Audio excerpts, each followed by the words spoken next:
A king had a daughter who was famous all over the world for her beauty. It was true that she was beautiful beyond measure, but she was also as arrogant as anyone.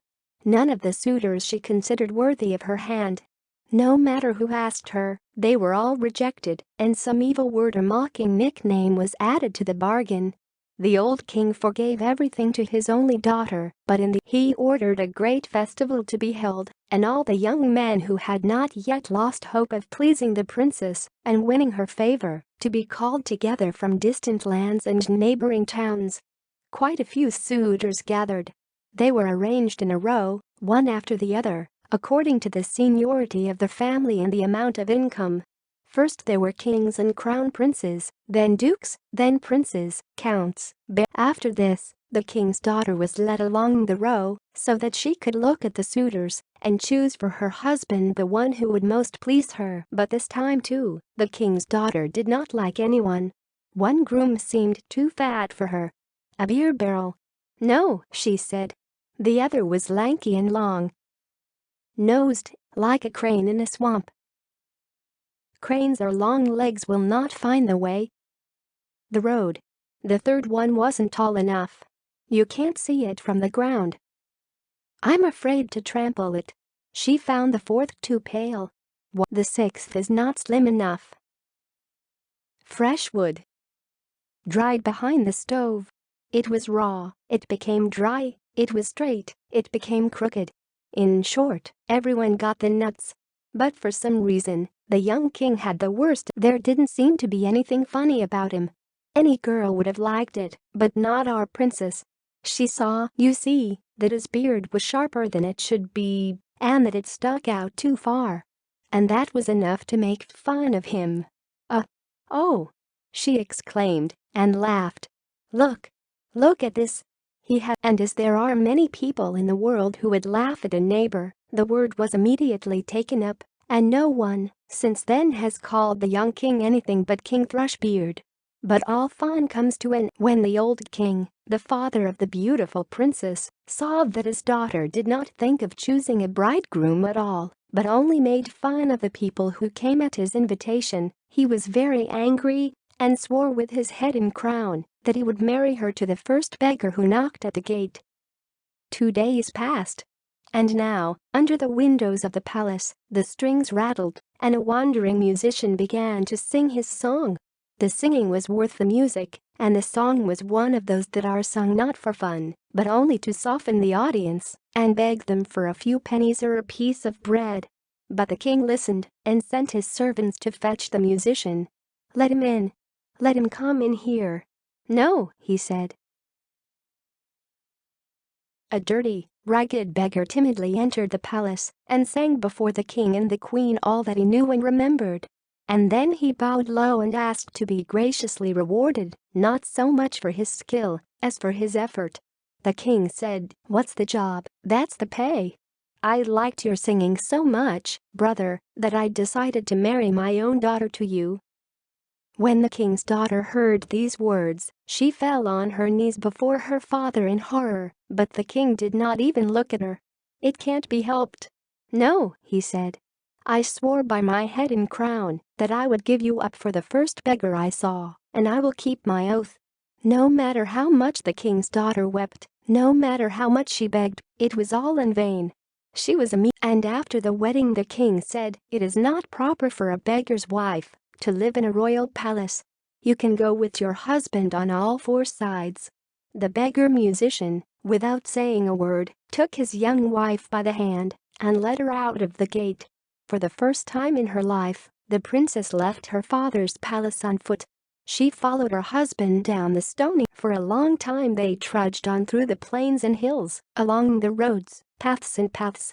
And at last the path led them into the shadow of a dense forest. They sat down to rest under an old oak tree, and the king's daughter asked, involuntarily admiring the shady trees whose forest has closed the vault of heaven, "King Thrushbeard owns it. And if you..." The king's daughter thought for a moment and then sighed and whispered, "If only I had been given my freedom, I would be Thrushbeard's wife." The musician looked at her sideways but said nothing. They moved on. And here in front of them, a full flowing river, and along the shore lies a fresh. Whose meadow is this above the blue waters? King Thrushbeard owns it. And if you were his wife, it would be yours. Said the king's daughter, choking back her tears. May my freedom be restored to me, I would be Thrushbeard's wife. The musician frowned and shook his head, but he didn't say anything to her. And they went on again. As the sun began to sink behind the hills, the king's daughter and the beggar, a round tower rose above the heavy golden gate. The king's daughter asked, "Whose city is this with the tower at the gate?" "King Thrushbeard owns it. And if you were his wife, it would be yours." Here the king's daughter could not stand it. She wept bitterly and exclaimed, wringing her hands, "Come back to me again, my freedom I would be." The musician was angry. "Listen, my dear. I don't like the idea of you mentioning someone else at every word and wishing you'd married him. Am I not good enough for you?" The king's daughter was silent. Without exchanging a single word, they walked through the town and stopped at the very edge of the town, near a small house built into the ground. The queen's heart leaped in her breast. She looked. "Whose house is this, old and crooked?"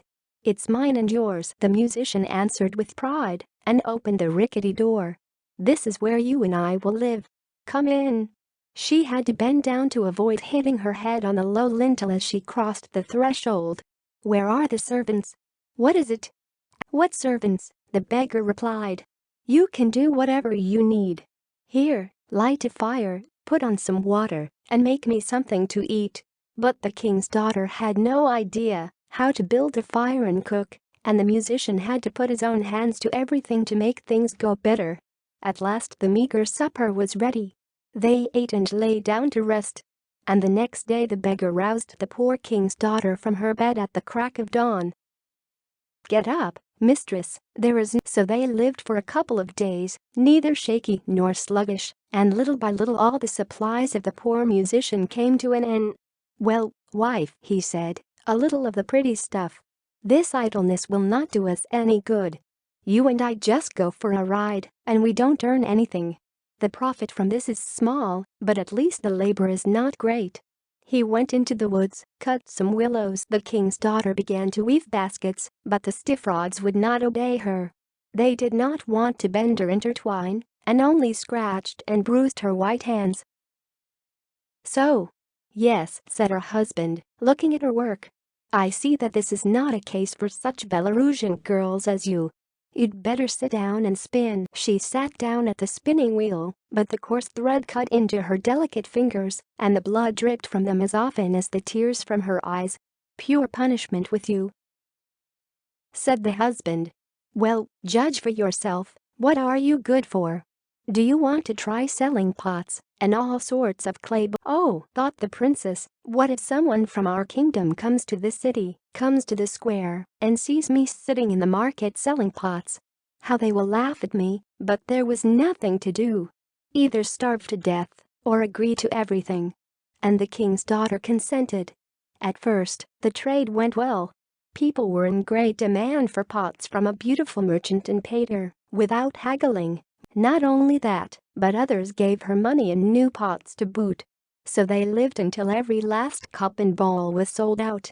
And then my husband bought a whole cartload of pottery again.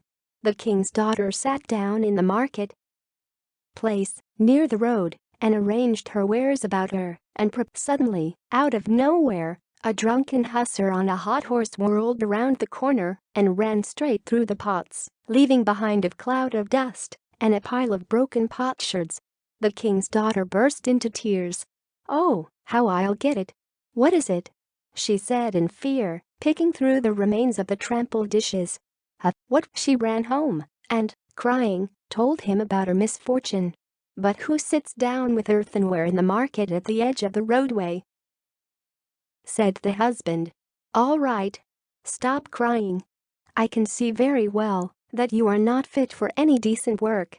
I was at the king's castle today, and I asked them in the kitchen if they needed a scullery maid. They say you need it. Get ready.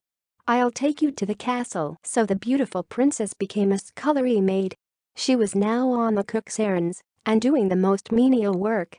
In the deep pockets of her large apron, she had stuffed a pod each and was putting in the remains of the food that had fallen to her lot. And in the evening, at the same time that the royal scullery maid was cleaning the blackened cauldrons in the kitchen and raking the ashes out of the hearth, the palace was preparing to celebrate the great event. The wedding of the young king. The solemn day came at last. When she had finished her work, the king's daughter crept quietly upstairs from the kitchen and hid behind the door of the great hall so that she could watch the royal feast from a distance. And now thousands of candles were lit. The lights glittered on gold, silver, and precious stones, and the guests, one more elegant than the other, began to enter the royal apartments. The king's daughter looked at them from her corner, and the longer she looked, the heavier her heart grew. I once thought that I was the best in the world, that I was. Servants passed her in a line, carrying huge platters of expensive food on their outstretched arms. And when they came back, one or the other would throw her some leftover piece. A pie crust, a bird's wing, or a fish's tail, and she would catch all these tails, wings, and crusts to hide in her pots and then take them home. Suddenly the young king himself came out of the hall. When he saw a young, beautiful woman outside the door, he grabbed her by the arm and dragged her to dance. But she fought him off with all her might, turning her head away and hiding her eyes. The king's daughter was so afraid that he would recognize her. After all, this was King Thrushbeard, the same King Thrushbeard whom only a short time ago she had ridiculed for unknown reasons and sent away in disgrace. But it was not so easy to escape from his strong hands. King Thrushbeard led the scullery maid to the very center of the hall and danced with her. And then the tie of her apron snapped. The pots fell out of their pockets, hit the floor, and shattered into small shards. The first and second courses, the soup, the roast, the bones, and the crusts. The walls of the royal castle seemed to collapse with laughter. The noble guests who had come to the feast laughed, the ladies and gentlemen of the court laughed, the young pages and gray-haired counselors laughed, and the servants also laughed, bending over and clutching their sides. The king's daughter alone was not amused. She felt like sinking into the ground with shame, and covering her face with her hands, she ran out of the hall and ran down the stairs. But someone caught up with her, grabbed her by the shoulders, and turned her around. The king's daughter raised her head, looked, and saw that it was he again, King Thrushbeard. He said gently to her, "Don't be afraid. Don't you recognize me? After all, I am the poor musician who was with you in a little rickety house on the outskirts of the city, and that ridiculed fiancé you offended for no reason at all. Out of love for you, I have changed my mantle for the rags of a beggar, and I have led you on a path of humiliation, so that you may understand how bitter it is for a man to be hurt and ridiculed, so that your heart may soften and become as beautiful as your face. I am so guilty, that I am not worthy to be your wife," she whispered. But the king did not let her finish. "Enough. All the bad things are behind us," he said. "Let's celebrate our wedding."